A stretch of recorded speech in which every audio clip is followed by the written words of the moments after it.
ትግራይ ኣብ ሰዓት ዓብዪ ትኩረት ዘድልያ ጉዳይ እዩ ስለዚ ዓድና ብትኩረት ተርእናያ ሰለስተ ሓይልታት የድልዩና ኣብዛ ሰዓት እዚ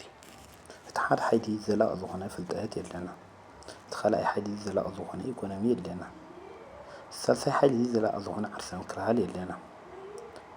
ዓርሰ ምክልኻል ዘለዎ ህዝቢ ጥሪ ሓደ ፍልጠት ክንብል ከለና ጠቕላላ ፍልጠት ዘለዎ ክኾን ኣለዎ ወይ ከዓ ጀነራል ናውሌጅ ዘለዎ ክኾን ኣለዎ ፍልጠት ዘለዎ ሰብ ኣይሁርን ብተግባር እዩ ዘርኢ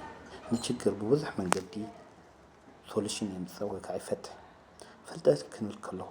ብሓሳብ ዝኣምን ብሓሳብ ዘእምን ፍልጠት ክንብል ከለና ዘመናውነት ዝኣምን ንቑሕ ዝኾነ ስነ ምግባር ዘለዎ ህዝቢ የፍሪ ፍልጠት ንወዲ ሰብ እቲ ዓብዪ ትርፊ ይህብ ፍልጠት ብዘይ ኣገባብ ምጥቃም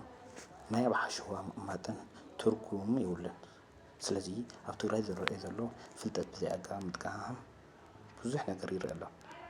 ስለዚ ፍልጠት ምስ ስነ ምግባር ምስ ስነ ልቦና ምስ ስነ ተግባር ክተሓሓዝ ኣለዎ ዘላቒ ፍልጠት ዘለዎ ቁፅሪ ክልተ ዘላቒ ፍልጠት ዘለዎ ኢኮኖሚ እንተሃልዩ ህዝብኻ ስሙር ይኾን ኣብ ሰዓቱ ደሞዝ ትኸፍሎ ዘላቒ ፍልጠት ዘለዎ ኢኮኖሚ እንተሃልዩ ማሕበራዊ ኑሮ ይህነፅ ይጸንዕ ዘላቒ ፍልጠት ዘለዎ ኢኮኖሚ እንተሃልዩ መሰረተ ልምዓት ይስራሕ ዘላቒ ፍልጠት ዘለዎ ኢኮኖሚ እንተሃልዩ እቶት መበርከቲ ስራሕ መለዋወጢ ወይ ከዓ መሳለጢ ውፅኢት ቴክኖሎጂ ንጥቀም ዘላቒ ፍልጠት ዘለዎ ኢኮኖሚ እንተሃልዩ ፋብሪካታት ይትከል ተወዳደርቲ ምስ ዓለም ንኾን ቱሪዝም ቅርፁ ታሪኹን ከይቅየስና ማራኺን ሰሓብን ጌርና ነሕድሰሉ ዘላቒ ፍልጠት ዘለዎ ኢኮኖሚ እንተሃልዩና ሰላም ይፍጠር ዘላቒ ፍልጠት ዘለዎ ኢኮኖሚ እንተሃኒፅና ዓለማት ናባና መፅአን ይምሃራ ኢኮኖሚአን ኣብ ዓድና ፍሰት ይገብራ ዘላቒ ፍልጠት ዘለዎ ኢኮኖሚ እንተሃልዩና ናይ ምድርዳር ዓቕምና ዝለዓለ ፅዕንቶ ኣለዎ ዘላቒ ድኽነት ስለዚ ድኽነት ብናይ ስራሕ ሳሙና ተሓፂቡ ዝለቅቕ እምበር ነባር ናይ ዓፅሚ ሕማም ኣይኮነን እሞ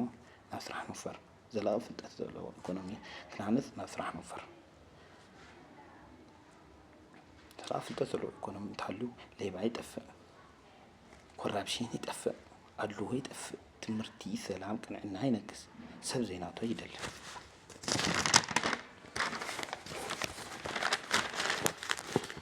ቁፅሪ ሰለስተ ዘላቒ ዓርሰ ምክልኻል ዘለዎ ህዝቢ ክነፍሪ ኣለና ቁፅሪ ሰለስተ ዘላቒ ዓርሰ ምክልኻል ዘለዎ ህዝቢ ክፈሪ ኣለዎ ስፖርተኛ ህዝቢ ምህላው ጠንካራ ሓይሊ ሰላም ባህሪ ምህላው ወታደራዊ ዓቕሚ ምዕባይ ስፖርተኛ ማለት ጠንካራ እዩ ካብ ሕማም ምክልኻል እዩ ኣስእነት ዘለዎ ህዝቢ ምፍራይ ማለት እዩ ጸላኢ ብምርኣይ ኣይደፍሮን ዲሲፕሊነድ እዩ ስርሑ ብርቱዕን ንቑሕን እዩ ናይ ስራሕ እጃሙ ኣብ ሰዓቱ ይውድእ ምስዑ ኣብ ሰዓቱ ይውድእ ጠንካራ ስፖርተኛ ሰዓቱ የኽብር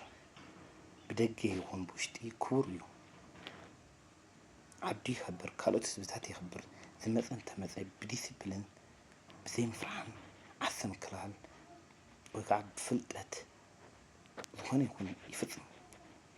ቀልጢፉ ደላይ ለውጢ እዩ ስለዚ ስፖርተኛታት ንኹን ፍልጠት ይሃለወና